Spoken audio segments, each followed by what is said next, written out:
kami. Assalamualaikum Pak Ustadz. Waalaikumsalam warahmatullahi wabarakatuh. Amin. Assalamualaikum Bang G. Waalaikumsalam Pak Tung. Alhamdulillah. Begini Pak Ustadz, kadang-kadang kita sering mendengar ya, seseorang itu dia berdehem atau seperti ada lendir di tenggorokannya, misalnya di tempat umum seperti itu Pak Ustadz, atau di dalam kereta ada orang seperti itu ya. Sering sekali itu, banyak sekali terjadi masalah itu. Nah, mohon penjelasan Pak Ustadz, kira-kira lendir yang ada di tenggorokan itu disebabkan apa Pak Ustadz? Ya. Bismillahirrahmanirrahim. Assalamualaikum warahmatullahi wabarakatuh. Waalaikumsalam warahmatullahi wabarakatuh. Amin ya rabbal alamin. Alhamdulillah. Kalau lendir di dalam tenggorokan itu memang dia lagi terkondisi kena radang tenggorokan normal, atau ya dia lagi flu. Saya anggap normal dulu ya, walaupun sebenarnya flu sendiri juga nggak normal gitu orangnya, tapi saya anggap normal dulu ya. Karena nanti kalau flu-nya membaik dia sudah ikut hilang ya. Maksud saya normal itu seperti itu. Tetapi ini yang mau ditanyakan barangkali itu yang setiap saat ya, gitu. Menaun seperti itu Pak. Iya, sehingga sampai mau matinya lah kasarnya. Gitu. Adanya cuma ya benar. gitu bener, kan ya. Pak, ini berlendir itu ya. jadi kayak ada yang nyangkut di situ, betul, kesannya kayak gitu betul. Ya. Nah itu biasanya diawali dari panasnya daerah situ, daerah pita suara, daerah otot-otot daerah pita suara, daerah otot-otot daerah pita suara itu biasanya dipergunakan untuk meninggikan atau merendahkan suara. Jadi seseorang meninggikan suara itu gimana? Penyanyi? Bukan. Meninggikan suara itu maksudnya marah. Nah, menghardik gitu ya. Marah lah ya. Marah. Karena ada marah yang tidak menghardik juga, diem aja. Ada dengan nada berat menekan gitu, marah juga. Ya, intinya ada marah yang disimpan, istilah mau diomongin tapi tidak diomong-omongin, itu biasanya dari daerah sini. Nah, itu terbiasa. Biasanya kalau orang yang kondisional ada persoalan kemudian marah, ini bisa aja itu terjadi. Tapi yang lebih berat, yang hampir setiap saat itu begitu, biasanya bukan cuma marahnya, jadi setiap saat dia itu maunya marah, nekan, kaku, seperti itu. Jadi ada penekanan di dalam bicaranya. Ada penekanan di dalam bicaranya. Dan penekanan apa? Yaitu tadi bisa aja rasa kakunya kalau bicara ya, di dalam pikiran dia itu dia mau ngomong ini itu orang itu harus ngikutin, itu berarti itu ada kekakuan di dalam bicara. Kemudian marah, jadi di dalam pembicaraan sehari-hari juga sama, merasa dirinya itu merasa aja ini orang kok dikasih tahu nggak bisa menurut dia aja, sehingga dia pada saat ngomong itu ada kaku, ada marahnya, bentuk nada-nadanya itu seperti itu. Kemudian ada penekanan, harus mamanya, jadi harus mengikuti, jadi istilahnya nggak peduli itu siapa, nggak peduli itu umpamanya istri atau suami atau orang tua, nggak peduli dia. Jadi dia menginginkan omongannya itu diterima, caranya seperti itu menurut dia, tapi itu hal yang salah. Sehingga di daerah sini, otot daerah sini itu senantiasa panas karena dipergunakan untuk bicara yang emosional, yang kaku, yang seperti itu. Sehingga kalau di daerah sini panas karena dia emosional itu sering, makanya masuklah jin yang jenisnya panas. Nanti dia ada di sini. Jinnya di sini panas. Nah, kalau ada jin panas di sini, dia akan, kalau sifat panas itu emosi, kaku, menonjol. Jadi ada di situ kesannya kok ada kayak ada benda sih di situ gitu loh. Iya, betul. Jadi dia akan gitu. Sering seperti itu karena merasa di daerah otot-otot, daerah pita suara maupun di pita suaranya itu ada sesuatu yang mengganjal menurut dia. Nah, inilah yang menyebabkan akhirnya secara sunatullah panas di daerah sini keluarlah lendir beneran. Jadi sunatullah itu seperti itu. Jadi panas yang di tenggorokan itu akan didinginkan dengan lendir yang ada di tenggorokan khususnya. Nah, lendir inilah yang memang dia akan membasahi terus-menerus. Dan ini mau diobatin kayak apa? Nggak bisa. Karena ini penyakitnya psikologis. Jadi psikologis sebenarnya. Cuma itu, nah kayak gini. Ya, kepancing kok kayak ada nyantol. Itu lendir itu memang keluar karena panas. Kalau enggak panas berarti tidak ada lendir. Gitu. Ya kayak mamanya saya bukan mau baik-baikin saya ya. Enggak, biasa aja. Ya enggak itu ya enggak gitu. Kecuali waktu minum glegek itu ada yang nyangkut gitu. Nyangkut mamanya nutupnya di katup pita suara paru-parunya itu kurang pas ya, itu nyangkut. Normal itu tersedak normal. Ya Pak, tersedak. Ada yang minum Ustaz nggak ketelan-telan karena nyangkut tuh. Itu kenapa tuh, Ustaz? Ya, itu kendali otomatis antara tenggorokan makanan, tenggorokan, kerongkongan. Ya, antara makanan, lubang makanan dengan lubang nafas ini dia nggak bisa bagus istilahnya. Jadi itu bisa yang nggak bisa. Tapi kalau nyangkut ada lagi biasanya. Kalau nyangkut nih, kalau memang Haji J itu pernah lihat orang minum atau kok nyangkut ya di sini. Nah, biasanya orang itu tipikalnya orangnya itu kalau ada orang lain ngomong belum selesai dia udah langsung motong. Dia langsung motong, nggak mau dengerin omongan. Nah, itu nyangkut di sini. Atau orang yang sakit diminumin obat nggak bisa, dikasih makan nggak, nah, itu orangnya tipenya begitu. Tapi diperlihatkan oleh Allah Ta'ala dalam kondisi sakit dia nyangkut itu seperti itu. Jadi kayak umpamanya kayak pertanyaan tadi, kenapa ada lendir di situ ada panas? Kenapa ada panas di situ? Karena jenis bicaranya, omongannya itu panas. Panas itu yang gimana? Emosi, kaku, menekan. Nah, itu kan di sini. Ini panasnya fisik gitu Ustaz atau cuman panas itu kan saya bilang panas itu kan memang secara fisik panas tapi tidak sepanas yang kalau orang sakit panas gitu maksud saya. Pegang enggak ya, panas. Dipegang itu ya enggak panas, tapi di dalam situ itu panas karena ada makhluk yang memang dia masuk mengikuti cara bicaranya dia. Cara bicara dia itu emosional, cara bicara dia itu marah, cara bicara dia itu menekan orang, cara bicara dia itu memberitahu, menekan dengan keminter, cara bicara dia macam-macam di situ. Jadi intinya ada penekanan, nah itu panas daerah sini. Nah, kalau udah panas secara sunatullah Allah tubuh itu akan mengeluarkan lendir cairan. Sama seperti seorang kalau lagi sariawan itu kan panas tuh. Mulut panas itu kan orang yang lagi sariawan itu pasti ilernya agak banyak keluar. Iya. Nah, itu iler itu memang sunatullah untuk melumasi itu Pak Ustadz, biar tidak kering gitu kira-kira. Agar sebenarnya itu kebaikan Allah aja kalau di situ panas diberilah cairan oleh Allah Ta'ala secara normally seperti itu. Tetapi kan nggak bisa langsung bisa sembuh seperti itu. Jadi insya Allah kalaupun suara yang siapapun orangnya, siapapun mau yang muslim atau yang tidak muslim, insya Allah jenis bicaranya adalah emosional,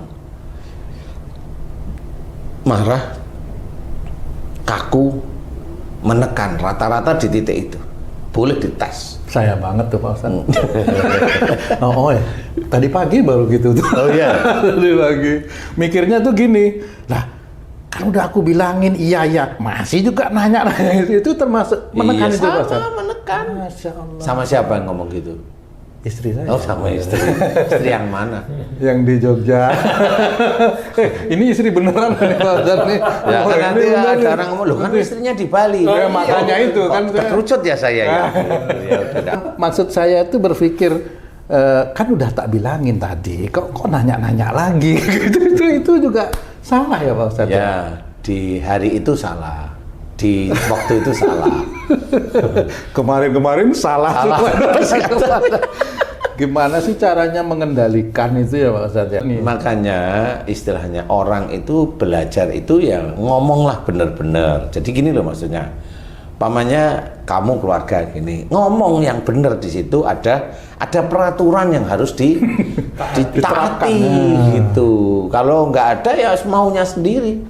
Suatu ketika kamu pengen marah ya marah. Suatu ketika istrimu pengen marah marah.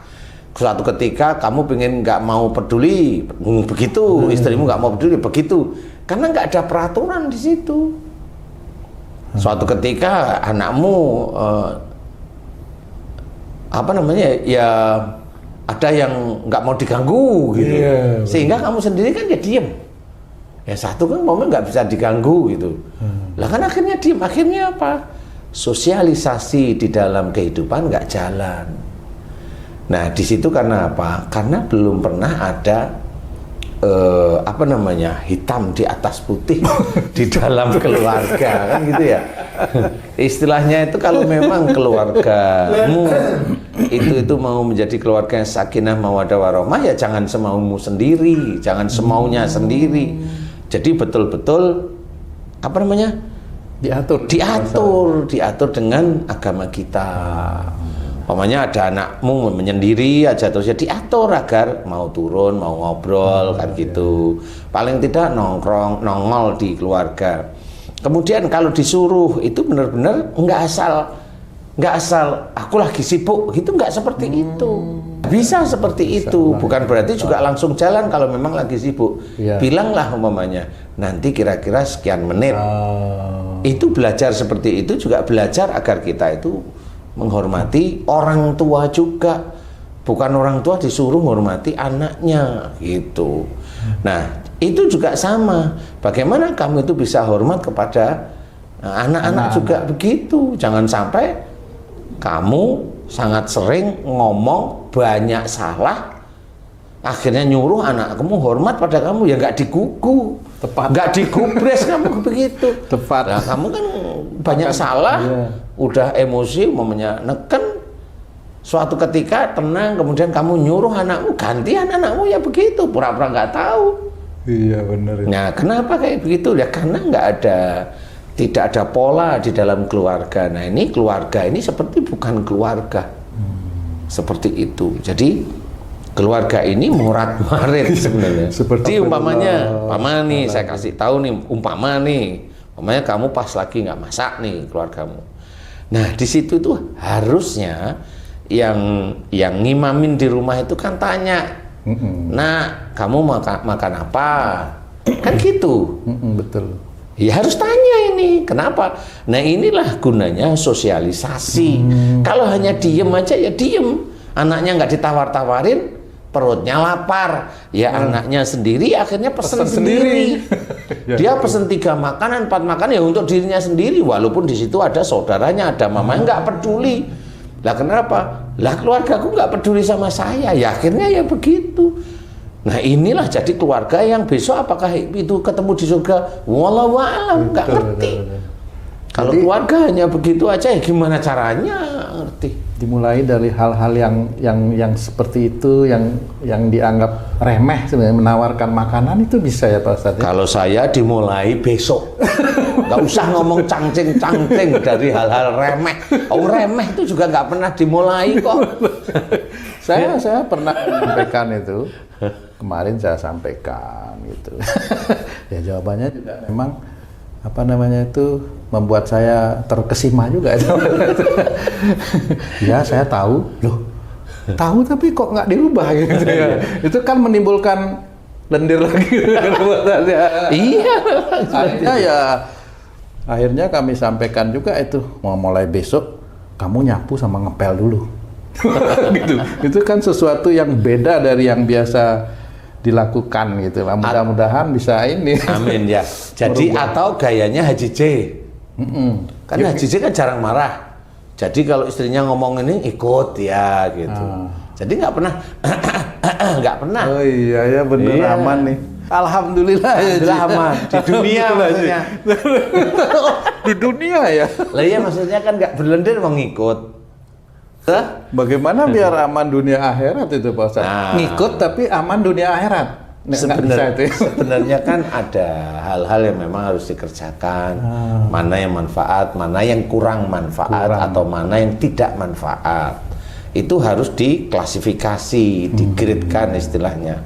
Sehingga nanti kayak umumnya kamu atau Haji C itu akan ngerti ini yang diomongkan istri saya ini benar apa enggak. Kalau enggak ya harus berani membalikkan meja kalau bisa. Kalau dikasih tahu nggak bisa, meja dibalik gitu. Sehingga harus tahu bahwa oh ini suamiku ini jengkel kali, padahal balik meja itu hanya cuma meja kan besok saya bisa beli, ini kan meja udah dari nikah nih nggak ganti-ganti kan gitu. Tapi Haji J kan sebenarnya mau beli meja di pura-puranya kan pas timingnya tepat dibalik meja gitu. Oh dibanting gitu, padahal memang sudah disiapin meja dari luar agar istrinya ngerti gimana. Nah ngerti inilah mudah-mudahan dia berpikir bahwa oh selama ini salah saya gitu. Tapi kalau mamanya Haji J itu ya nurut-nurut aja ya dikira ya benar terus apa yang Teman saya seorang ustadz nih, seorang ustadz, teman kuliah juga. Dia sakit lendir tenggorokan plus mukanya bengkak ustadz. Kejadian sebulan yang lalu, bengkak, pipinya bengkak, ke dokter. Ternyata kata dokter pipinya ini udah penuh dengan lendir. Nah, pipinya penuh dengan lendir. lendir apa cairan maksudnya? Lendir karena sinus katanya. Oh karena sinus, oke ya oke. Ya oke nggak apa-apa, lanjut sih. Ke dokter kata harus disedot dan lain-lain. Nah, itu kenapa sampai kejadian? Oke, di sini Haji J kan teman kuliah ya, Ustadz ya itu ya. Nih, saya nggak pernah tahu nih temennya Haji J. Begini. Kalau dia sinus, ya biasanya orangnya agak pendiam tapi pemikir. Orang pendiam tapi mikirnya kuat lah. Ya. Dan, nah ini kalau ada yang dipikirin dan menjadi persoalan dia, jarang dia ceritain. Jadi istilahnya kurang terbuka lah orang. Walau alam saya nggak ngerti nih. Tapi saya tanya sama Haji J, orangnya terbuka nggak walaupun sama kawan lama? Enggak. Nah, kan bener. Iya. Kenapa kurang terbuka? Karena mukanya bengkak. Muka bengkak itu sebenarnya kalau muka itu identiknya itu kalau ada sesuatu itu bisa diceritakan, didiskusikan. Itu muka di sini ini. Jadi dia tidak jaim dengan kondisi dia atau persoalan dia. Nah, kalau mukanya itu gembeng gitu, berarti ini orang kalau ada persoalan-persoalan relatif disimpan. Seperti itu. Ya maksudnya dia baik nggak cerita tentang aib sih. Tapi kan bukan persoalan aib. Kalau dia memang diciptakan dia sebagai manusia, kan tetap masih ada kekurangan dia sebagai manusia. Kekurangannya apa? Kalau memang dia menghadapi masalah tidak mampu, ya bertanyalah pada kawannya yang lain mencari jalan keluar selain diserahkan pada Allah. Harusnya seperti itu. Kayak seperti ini nih. Nah, kayak seperti ini kan diskusi nih. Jadi diskusi untuk lendir yang di sini, lendir yang di muka. Nah, itu sama. Jadi karakteristiknya sama. Kalau di sini dia biasanya bicaranya neken, emosi, marah, kaku, seperti itu. Kalau di sini di muka, dia tidak terbiasa menceritakan persoalannya itu untuk dicari jalan keluarnya. Jadi dia mencoba mencari jalan keluar sendiri. Tetapi namanya manusia kan banyak kekurangannya. Ya barangkali dia sebagai seorang ustadz, barangkali dia lebih tahu dan lebih dekat pada Allah Ta'ala, merasa ya. Tapi kalau udah mukanya bengkak ya, akhirnya sakit itu menghapus dosa ya nggak bisa, akhirnya dia ke rumah sakit kan gitu ya. Kalau dia itu ke rumah sakit berarti dia nggak ingin dosanya diampuni, dihapus oleh Allah Ta'ala. Jadi harus berpikir positif, berpikir yang real sebenarnya. Jadi temennya Haji C insya Allah seperti itu. Dia pemikir, serius, dan kalau ada persoalan dia jarang sekali diskusi atau menceritakan. Nah, kalau memang Haji ingat, ya memang kayaknya dia seperti itu, jangan diulangi. Nah, untung Haji J itu walaupun tidak banyak ngomong tapi mikirnya biasa-biasa aja. Aman ini Ji sebenarnya. Jadi intinya insya Allah seperti itu. Jadi gimana caranya lendir di tenggorokan ini bisa dikeluarkan oleh Allah Ta'ala normal? Yaitu tadi, orang yang di sini berarti cara bicaranya itu ada emosional, ada marah, ada kaku itu penekanan, titik itu aja. Nanti orangnya insya Allah seperti itu kok. Cara bicara itu pasti menggebu dia. Nah itu ya sama. Mungkin masyarakat mengira itu secara umum radang tenggorokan gitu Ustaz, sehingga dibilang panas dalam. Nah mungkin itu panas itu maksudnya Ustaz itu ya, panas ini ya. Emang panas di sini, makanya ada cabada, obat kaki 3. Oh nggak mempan itu, yakin nggak mempan. Insya Allah nggak mempan. Minum segelas, segendong pun nggak mempan itu ya. Karena itu kan ya begitu-begitu aja lah ya. Jadi intinya kembali pada Allah Ya, betul. sehingga dia mohon ampun tentang apa, emosi, kaku, marah, penekanan, kemudian jangan diulang. Ini nanti yang dulunya kayak ada mendosol di sini itu berangsur-angsur akan hilang dan aman insya Allah. Nah, kan mohon ampun Ustaz. Biasanya orang yang sakit itu pengen cepet-cepet sembuh Ustaz. Kalau dia pengen ampunnya cuma sehari 2 hari ternyata nggak sembuh, dia putus asa atau istilahnya cari jalan lain gimana tuh Ustaz? Ya sebenarnya kalau cari jalannya berobat ke dokter masih boleh lah ya.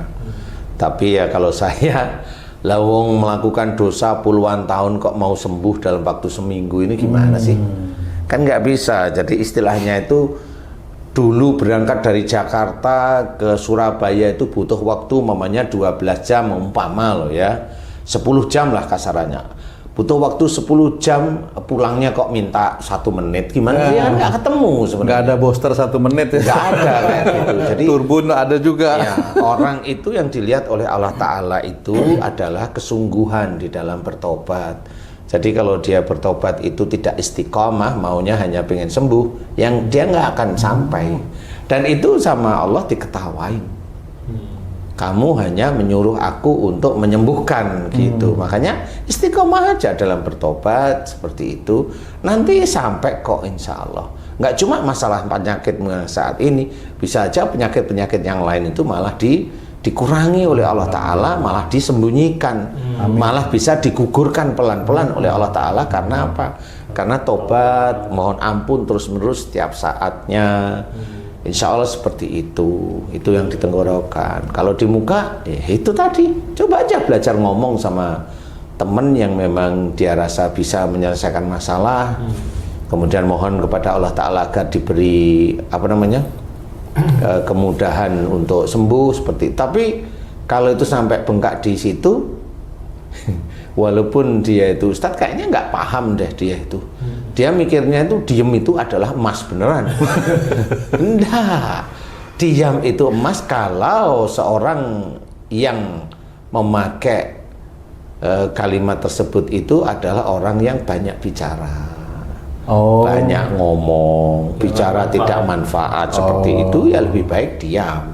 Tapi kalau sudah awalnya sudah diam, belajarlah untuk bersosialisasi bicara. Karena dalam berbicara yang diberikan oleh Allah Ta'ala mulut, ini sebenarnya memang untuk bicara, tapi bukan untuk bicara aib orang. Enggak, kita bicara urusan kita sendiri untuk mengejar ridho Allah lah, maksudnya bicara yang manfaat. Diskusi pun sebenarnya nggak ada masalah. Bukan berarti kalau diskusi itu dia merasa aibnya itu terbuka, kan enggak juga. Kan gitu, diskusi kan nggak ngomongin masalah kamar mandi gitu maksudnya. Diskusi kan biasa aja. Kan gitu Ji. Jadi ada orang-orang tertentu yang seperti itu. Sehingga ya dia terpaksa yang harus berurusan dengan dokter. Seperti itu. Tapi kalau memang mau, ayo kita cari jalan Allah, ya ini tadi. Diskusi aja, ngobrol aja. Dia ngobrol aja seminggu itu diskusi beneran sama temennya tentang masalah bagaimana dia itu yang dulunya pendiam, ngobrol aja, keluarin unek-unek terhadap orang yang bisa menjaga kerahasiaan kalau itu dianggap rahasia. Insya Allah itu nanti seminggu 2 minggu mulai nipis kok. Itu hanya begitu-begitu aja sih. Seperti itu, insya Allah kalau mau ya. Nah, mudah-mudahan kalau memang ini untuk sedulur beriman, mudah-mudahan bisa dipraktekkan dan belajar untuk bicara itu yang manfaat, nggak usah nadanya tinggi. Memang ada orang yang tidak emosional tapi ngomongnya pelan tapi nyakitin, ya itu ada. Nah itu ada juga nyakitin itu. Nah biarin aja orang seperti itu. Memang dia tidak ada lendir di sini. Urusannya nanti di akhirat karena dia ngomongnya santai tapi nyakitin. Nah itu jangan, kita kalau bisa bicara itu yang tidak nyakitin orang lain, karena itu sudah diajarkan oleh Rasulullah Muhammad SAW. Jadi belajarlah untuk baik di setiap bicara kita. Mudah-mudahan bisa menjadi obat ya, insya Allah. Wallahu a'lam.